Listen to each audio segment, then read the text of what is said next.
Dari pemirsa, halo pemirsa, apa kabar? Senang sekali saya dan Arita bisa hadir kembali menyapa Anda di program Kinanti, Kisah Ibu dan Buah Hati. Saya ini biasa nih kalau udah mulai ada yang berhubungan dengan kreativitas dan anak-anak, pasti saya langsung konsentrasi gini nih. Kali satu aktivitas ya sama mbak-mbak dari Mentilis, yaitu ada Mbak Nisa dan Mbak Mutia. Apa kabar? Baik ya. Ini adik kakak tapi kalau jawab kok bisa sama gitu ya. Puan. Ini kita lagi buat ini kan, hari ini apa nih tema yang mau kita buat nih? Kita hari ini bikin wooden spoon puppet dari wooden spoon puppet. Oke, nanti kira-kira jadinya kayak gini nih pemirsa nih. Nah, tapi sebelum kita mau ngobrol mengenai bagaimana cara membuat ini kita taunya biasanya buat ambil nasi, nasi gitu. Tapi bisa menjadi mainan buat anak-anak kita nih. Kenapa sih awal mulanya kalian mau membikin atau memulai ide kepikiran, udah yuk kita buat sesuatu hal yang kreatif itu buat anak-anak? Awalnya sih gini ya, dari pengalaman pribadi sih sebenarnya kan punya anak nih. Kita suka bikin, daripada bengong kan anak tuh kalau dibiarin nggak dikasih kerjaan suka ngeribetin orang tuanya kadang kan. Akhirnya udah kita sekalian untuk melatih dia sih, untuk motorik halusnya juga kan, untuk melatih. Akhirnya kita bikin percobaan. Kemudian teman-temanku tuh suka nanya, aduh aku pengen dong, cuman nggak punya waktu nih, karena kan banyak yang bekerja nih kebetulan teman-teman. Terus atau nggak ada ibu rumah tangga nih yang bingung nih, aduh aku nyarinya di mana ya, spidolnya ininya itunya, repot. Akhirnya perintilannya yang biasa bikin males ya. Akhirnya cari idenya juga.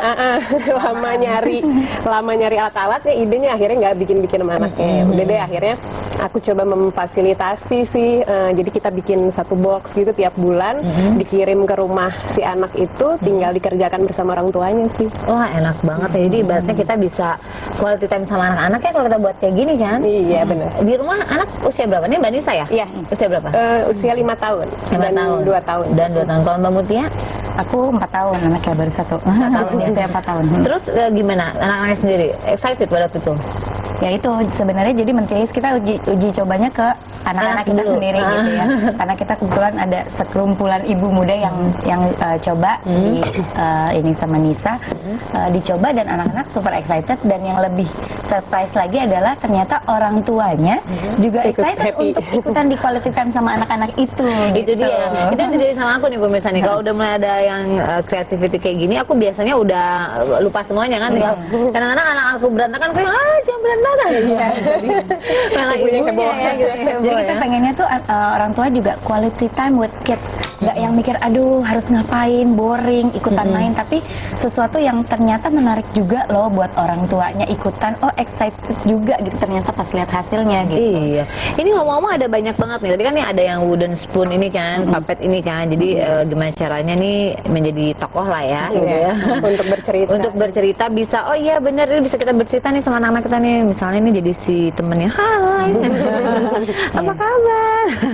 Kemudian ada apa lagi yang Mentilis ciptakan atau sediakan? Ini kita ada yang terbaru, kita bikin kebun sayuran. Jadi ini kita kasih anaknya dalam keadaan polos seperti ini, kemudian digambar sama anak, dicat, kemudian anak-anak nunggu kering, sambil nunggu kering dia bisa menghias boxnya. Nah, jadi bercocok tanam ya. Jadi ini pura-pura bercocok tanam sambil mengajarkan sayuran kepada anak-anak. Ya tapi ini bagus banget ya. Sekarang kan eranya nih anak-anak kita nih kecanduannya gadget ya. Iya. Sekarang bisa menjadikan pengalihan nih buat orang tua yang mungkin bingung kan. Misalnya, aduh anak aku senang banget sama gadget. Mungkin kalau ada activity kayak gini, gadget lumayan ya, lumayan bisa tersita lah ibaratnya. Kalau Pak tukang kurirnya datang gitu, terus sudah gitu bawa Mentilis box, kalau di anak aku langsung, yeay Mentilis. Padahal maksudnya mau disimpan dulu ya buat nanti on rainy days atau apa weekend ternyata gitu. Dia udah seneng dan lupakanlah itu semua. Ini boleh nih, benar-benar itu lebih kreatif ke arah kita ya. Kemudian ada apa lagi? Kemudian ini kita bikin kebun serangga. Ini waktu itu untuk mengenalkan, lihat nggak? Mengenalkan serangga. Di bukunya itu ada fakta-fakta tentang serangganya. Oh jadi ada bukunya juga. Ada buku. Oh jadi paketnya itu tidak hanya sekedar kreativitasnya aja dan bahan-bahannya, tapi juga ada informasinya ya. Iya. Nah ini loh pemirsa, jadi kita bisa mengenalkan berbagai macam serangga ya. Ini uletnya ini lagi berjemur ya, lagi sunbathing ya. Paket Mbak ada 3 kegiatan yang intinya 2 kegiatan inti, 1 bonus, 1 bento. Jadi kita ajarin juga mamahnya gimana gimana caranya bikin makanan yang sesuai dengan tema. Wah, seru Selain banget. itu buku Ini udah include di dalamnya? Iya. Oh, jadi dalam paketnya itu selain ada bahan-bahan seperti ini, tapi juga ada panduannya. Jadi ini ada informasinya juga nih pemirsa nih. Kita juga orang tua juga jadi bisa belajar bareng ya. Ada Dan tata selalu, caranya iya, juga tata ya. caranya, ada persiapannya. Nah, ternyata pemirsa selain bisa menambah kreativitas nih, ini juga bisa menjadi wadah nih agar anak tidak stres. Nah, kenapa? Karena biasanya percaya atau nggak percaya, anak-anak itu juga bisa mengalami stres loh. Tapi memang stres pada anak ini tidak sama dengan stres pada anak dewasa, tapi harus ditanggulangi. Nanti kita panggil psikolog ya untuk membahas masalah ini. Anda jangan kemana-mana, tetap di Kinanti ya. Ya pemirsa, kita kembali lagi di Kinanti Kisah Ibu dan Buah Hati. Dan pemirsa, bagi Anda yang ingin ikut ngobrol nanti, karena kita temanya mengenai bagaimana menghadapi anak stres nih. Jadi Anda bisa telepon di 021-515-5111 atau juga bisa melalui Twitter kami di @kinantijak.tv. Sekarang aku mau tanya nih sama Mbak dari Menpilis ini nih. Pernah nggak sih mengalami anak itu stres gitu? Ada cerita nggak? Ada sih, anakku itu kan sekarang udah mulai masuk TKA deh. TKA itu kan mulai dikenalkan dengan baca tulis gitu-gitu. Kadang kalau kitanya terlalu mempus, ayo kamu harus bisa gini-gini, itu kelihatan anaknya nggak mau. Iya, Jadi iya, kayak bener-bener. stres, malah kayak jadi rewel, nggak jelas gitu kan anaknya.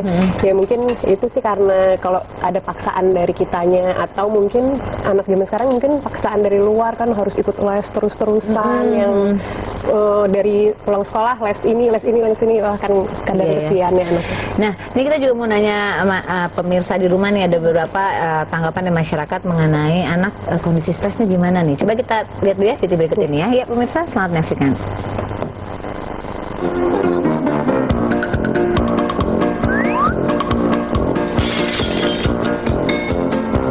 Stres dapat dialami siapa saja, termasuk oleh anak. Mereka seringkali tidak siap dalam menghadapi ketegangan emosi karena berbagai sebab. Sebagai orang tua, kita harus berperan aktif membantu anak mengatasi kondisi tersebut ya Bu, agar tidak berkembang menjadi lebih parah. Karena stres dapat mempengaruhi psikologi dan kesehatan anak. Biasanya, anak yang mengalami stres lebih rentan terhadap penyakit loh Bu.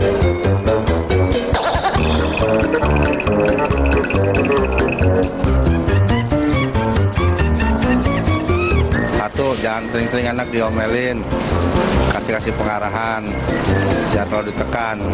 Anak stres biasanya mungkin karena dia tidak mendapatkan, tidak ada belajar dengan baik, dituntut lebih banyak untuk menjadi lebih banyak tuntutan lah di luar yang mungkin membuat dia merasa pressure.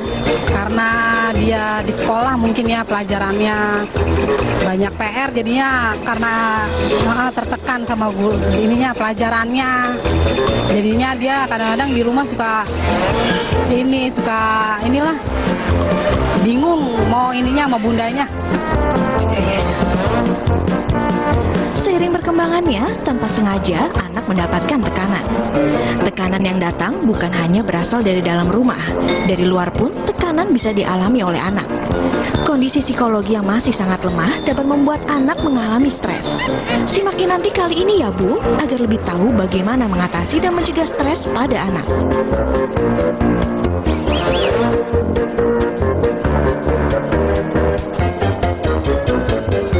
Kita sering-sering ngajak dia sharing, ngajak main, canda-canda, ya, tempat-tempat rekreasi mungkin bisa membuat dia happy lagi. Pencegahannya olahraga, karena berhubung saya instructor yoga, jadi saya bilang ini akan sangat bermanfaat. Dan saya belajar yoga juga untuk anak saya sendiri, untuk dapat meningkatkan peredaran darahnya, badannya lebih lentur, sehingga aliran darah ini membuat dia bisa mencerna semua pelajaran, kehidupan sosial, jadi dia bisa ikutin dengan sangat baik. Ngajak jalan-jalan, ngajak makan. Iya pemirsa, itu dia tadi beberapa pendapat dari masyarakat mengenai mengatasi anak stres. Karena kita tahu nih anak ini kan bisa stres juga nih. Cuman kadang-kadang kita orang tua menganggap sepele anak kalau stres itu. Namanya juga anak-anak, stres apa sih? Padahal tuntutan sekarang ini memungkinkan anak kita menjadi stres nih. Tapi tentunya kita sebagai orang tua harus paham bagaimana mengatasinya ya kan. Sekarang saya akan mengundang teman saya, yaitu seorang psikolog yang akan membahas mengenai bagaimana menghadapi stres pada anak. Yaitu ada Mbak Irma Gustiana, MPC Psikolog. Silakan Mbak Irma, masuk. Hai, apa kabar? Baik ya. Ini boleh loh kita sambil berkreasi, ya. kemudian bertanya juga sama Mbak Irma. Boleh ya Mbak Irma? Ya, Mbak Irma berikutnya juga boleh. Oh iya. Iya ya. Oke, Mbak Irma kan tadi kan kita denger ya pendapat dari masyarakat mengenai menghadapi anak stres. Bahkan mungkin ada orang yang masih, emang anak kecil bisa stres ya gitu ya. Tapi sebenarnya sejak usia berapa sih anak-anaknya sudah bisa mengalami stres tadi?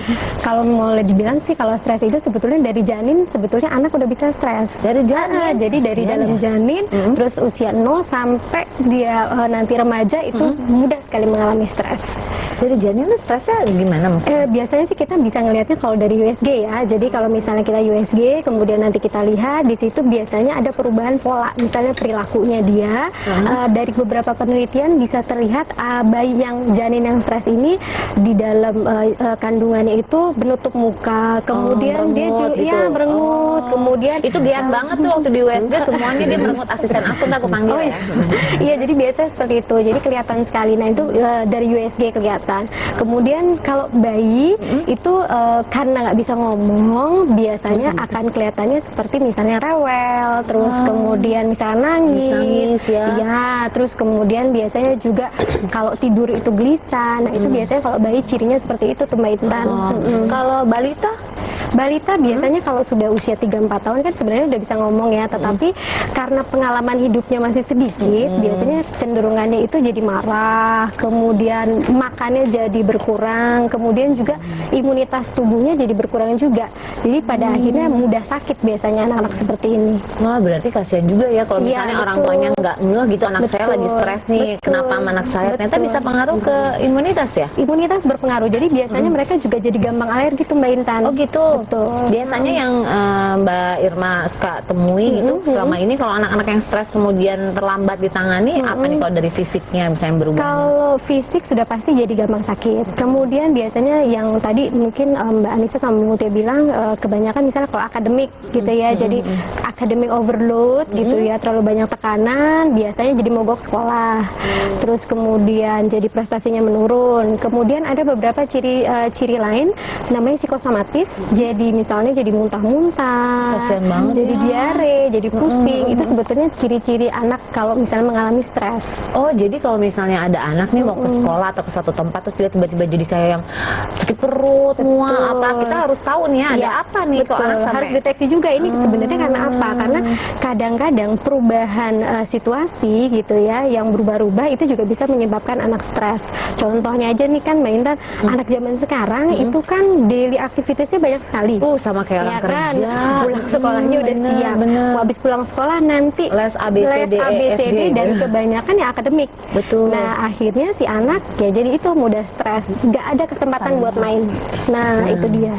Sekarang tuh baru aku mau tanyain tadi juga berhubungan sama kamu ya, bilang kan karena tuntutan akademis tadi ya gitu ya. Jadi sekarang nih kadang-kadang nih pemirsa kita harus mengakui nih orang tua kan gampang panas ya, panas tanda kutip artinya wah anaknya si A udah bisa ini nih, anaknya si B udah bisa. Anak gua nggak bisa apa-apa, ini pasti anak gue yang salah. Nah gitu kan akhirnya dengan akhirnya memasukkan berbagai macam les deh akhirnya ya. Padahal kan kita tahu setiap anak kemampuannya beda ya. Ini kalau kayak gini gimana ya efeknya ke anaknya? Ya pasti jadi stres ya, karena kan kalau kita bilang sih ini anak yang keburu matengnya gitu ya, jadi belum siap. Berat buat dikarbit ya? Iya, jadi instan gitu loh. Jadi belum siap, tapi udah dikasih tanggung jawab yang berat gitu. Sebenarnya bukan karena masalah tanggung jawabnya, tapi karena ketidaksiapan mental dia. Iya, jadi belum waktunya membaca tulis, tapi ternyata umur 3 tahun udah dilesin baca tulis. Luar biasa emang ya. Iya, betul. Nanti kita masih bahas lagi ya, nanti boleh lo nanya ya. Nah, bisa kita masih akan bahas lagi mengenai bagaimana cara menghadapi stres pada anak. Anda jangan kemana-mana, tetap di Nanti Kisah Ibu dan Buah Hati.